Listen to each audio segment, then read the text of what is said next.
Oh, Okay, now start record already. Should we start now? Sure. Okay. Hi, we are the Good 10. Then we are topic is the success to success architect on right hiring in Singapore. Then Andy Zhang, then my teammate Yu Long, Fei Yong, Ni Hui, and Ali here. So we choose two company to compare the uh, then to get the success to success lah. The two company we choose is the Grab use the success one. Then the Uber we choose is for the failure one. And here is the timeline for the Grab. In 2012, Grab bought in Malaysia. He entered in Singapore market is 2013. After that, 2015, Grab launched the Grab Car and Grab Hitch. 2016, Grab launched the Grab Car, Grab Pay. And 2018, Grab acquired Uber's Southeast Asia business. For the Uber timeline, Uber born in USA in 2009 and 2013, in same year as the Grab, Uber entered the Singapore market. Uber launched the Uber Pool service in 2015. 2017, Uber launched the Uber Eats service. And 2018, Uber sell its business in Singapore, then through a Grab. Here is the problem description. Uber entered the Singapore in 2013 and the Grab entered Singapore 2013, same year. After 5 years later in 2018, Grab is the winners one. He lead the Uber Singapore market. So by study the operation of Grab and Uber provide a great comparison as to how a small difference in their business status allows for manipulation in the market. So Grab and Uber will be used to study the successful architect in Singapore's ride-hailing industry. So here is the problem-solving approach. So we identify the factor. After that, we do the modeling. Then had the brainstorm to solution. After that, we run the modeling to test the result on the model. After that, we do the analysis.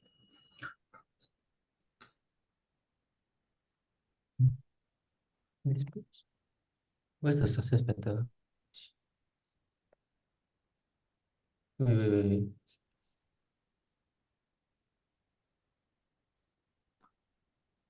Where's page 8? Previous page. The previous one. Yeah. Sorry. Yep. So after doing some online research, these are the success factors that we identify that contributes to Grab's market growth. So firstly is the early market entry. So Grab actually formerly known as the Grab Taxi. It entered the Southeast Asian market earlier than Uber. So this provides Grab with a significant advantage in terms of brand recognition and market presence. Next one will be aggressive expansion and diversification.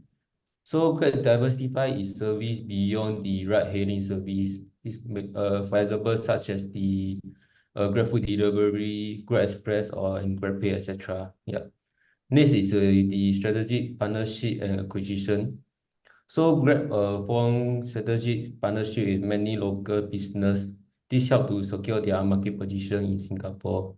The other one will be brand loyalty, where over time Grab build a strong brand presence and recognition in Southeast Asian market. Then lastly is the localized strategy, where Grab continues to innovation and invest in technology to improve its service continuity. On the right hand side, there's two factors that causes Uber unable to compete with Grab. One will be the store relation as compared to Grab.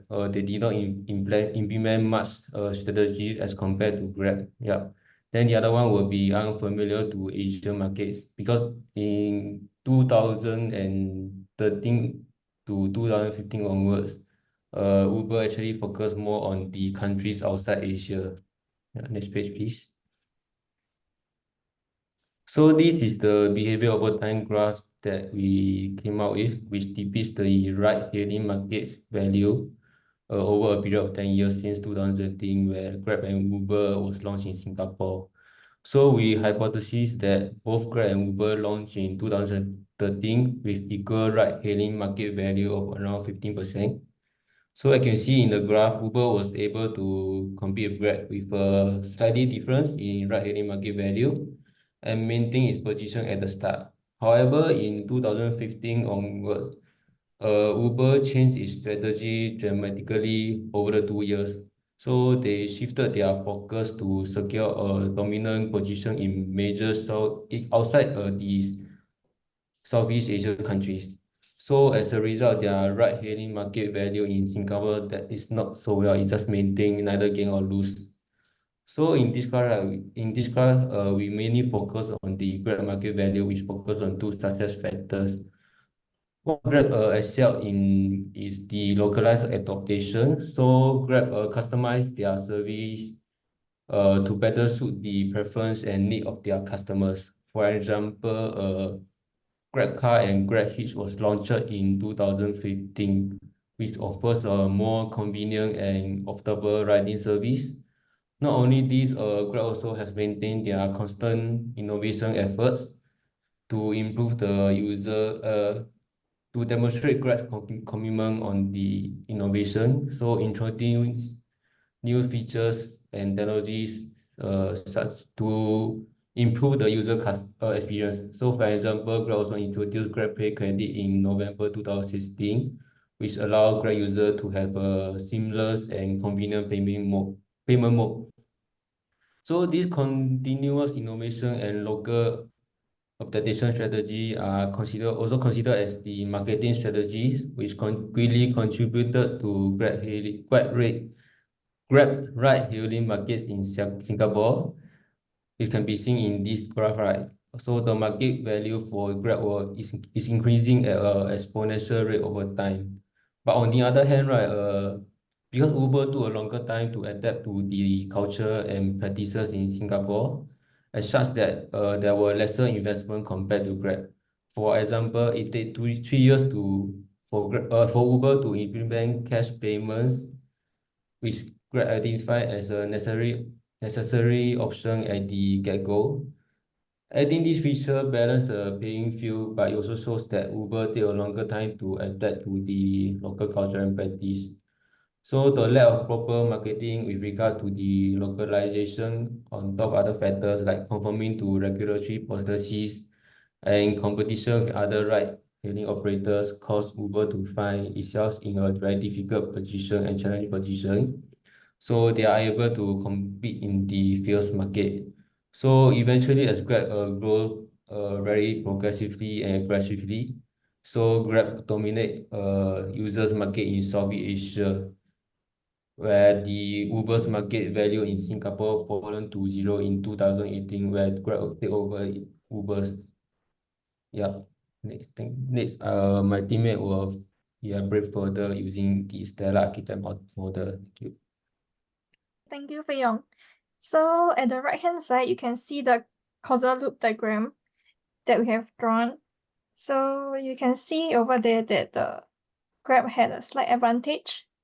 So when Grab have a slight advantage, then commuters will choose Grab. Then when there's more commuters choosing Grab, they will have more revenue that they can put into investments. Then they will be able to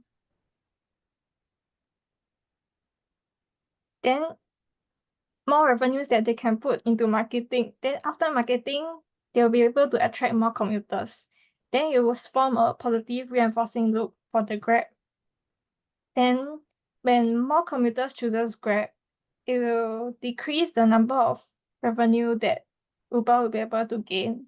Then, which will cause the revenue to drop. When Uber's revenue decreases, the investments that they can put into marketing will decrease.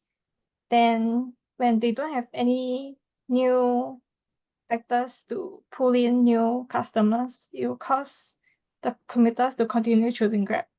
So this will form two reinforcing loops. And then next slide, please.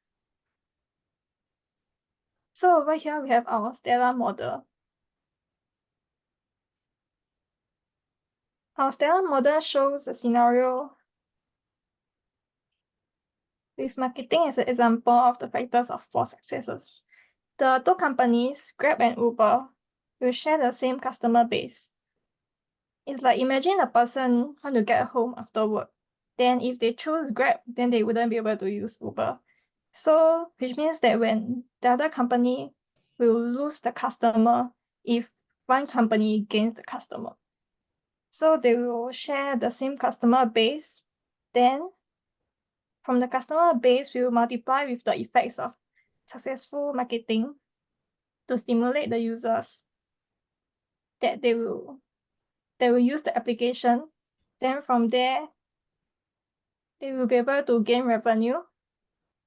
And then from the revenue, they will be able to spend the money, some percentage of the revenue on marketing. Then the successful marketing will create more customers for them. Whereas when the marketing is not successful, they will cause a losses for the company. Then because Grab actually have better policies compared to Uber, they will have a higher percentage of revenue for marketing. Then with more successful marketing, you see in the next slide how the successful marketing will have the impact on the revenue. Yeah, next slide, please.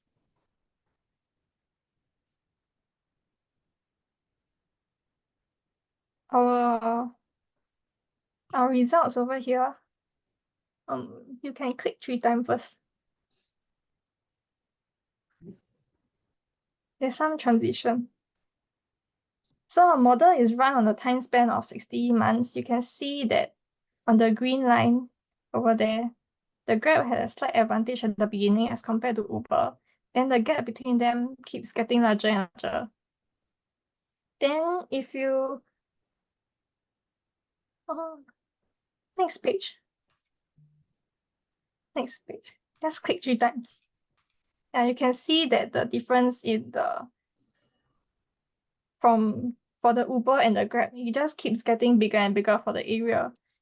So it shows that they actually, when Grab had a slight advantage, but the advantage keeps continuing and continuing, then it keeps getting bigger and bigger. Click again. Click again. So as compared to the BOTG graph that Fei Yong mentioned earlier, so it actually shows a bit difference because our results it will decrease and then it wouldn't have an exponential increase as compared to Fei Yong's graph. So actually, it may be due to the customer base because our model, we use the customer base that is stagnant for the entire 60 months, whereas Fei Yong's one actually would have include the population increase and the spread of the customers that they were able to get from all the different strategies that they come up with. Yeah, so next I'll pass my time on to Eileen.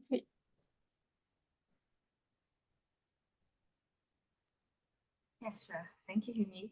So what I'd like to share with all of you is the sensitivity analysis. So firstly, we did the sensitivity analysis on the investment of Uber's revenue. Right. So we changed it to 10%, initially 10% to 20%, as well as 20% delayed investment in Uber revenue. And from there, we compare it to Grab's revenue. So what we can see is that even though we've changed our percentage, we made it even a delayed investment, it's still not on par with Grab's revenue. It's still not doing as well as Grab's revenue. What we did instead was that we also did another sensitivity analysis, which is on successful marketing Uber revenue. Right, so that is the graph on the bottom of the screen. So we've done the analysis on 60%, 70%, and 80%. Right. So as you can see from the graph, if you invested or if you've done more thought into the marketing, such as doing more research, doing more localization in terms of content on how to promote the app, you'll notice that it will be doing much better than Grab. Okay, so as you can see in both graphs, the lines that are in green is the Grab's revenue. So what this shows is that it's not important to just increase the investment percentage. It's more important for you to, it's more important for Grab to make much successful marketing material. Okay, by doing a much successful marketing material, that's where they'll be able to attract more commuters, more customers, drivers, and this will make them do better than Grab. So if we go on to the next page. So this is the significance and impact. So this competition between two companies, okay, can prevent monopolization. Okay, so it's important to have competition between companies. Okay, if there's no competition, one company will monopolize the market, and that can affect different areas in the ride-hailing industry. For example, more commuters might have a harder time getting their transport because it's too expensive, or the price is too expensive, but they have no other choice, right? Because they have more choices from Grab compared to taxi, for example. So it's good to have competition. It's also good to implement some policies where my teammate will explain in the next slide.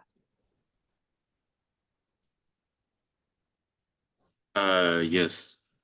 So, for a huge company like Grab, the other small competitors, is unable to do anything to stop it from monopolize. So in that situation, the government need to do something to prevent it. So we have some suggested policy that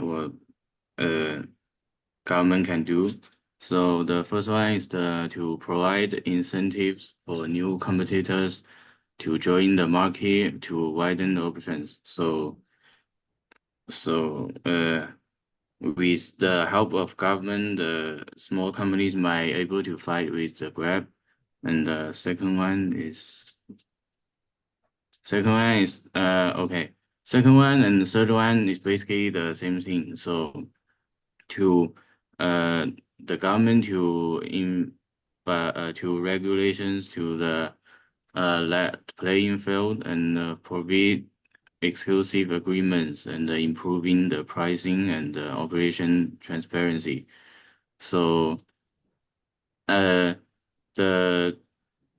government can control the pricing because such big company like Grab, they can lower the price to really cheap. So the other company is unable to fight with it. They don't have revenue, and they will just be destruction. So the first one is mandate companies to share data with regulators, to third parties and third-party developers.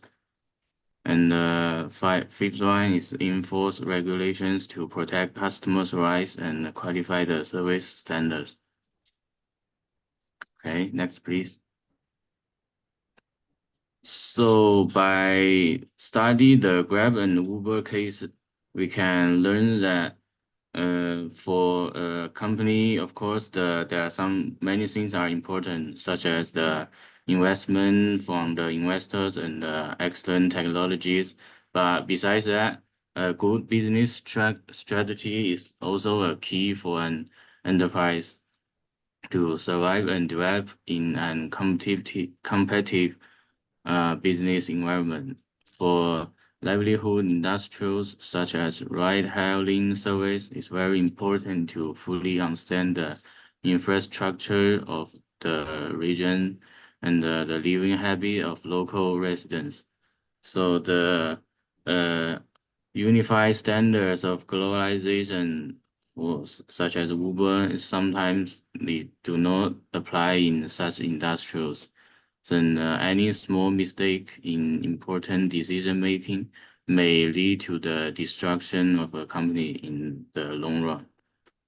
So, and then with the withdrawal of strong competitors, the surviving companies will likely to achieve monopoly.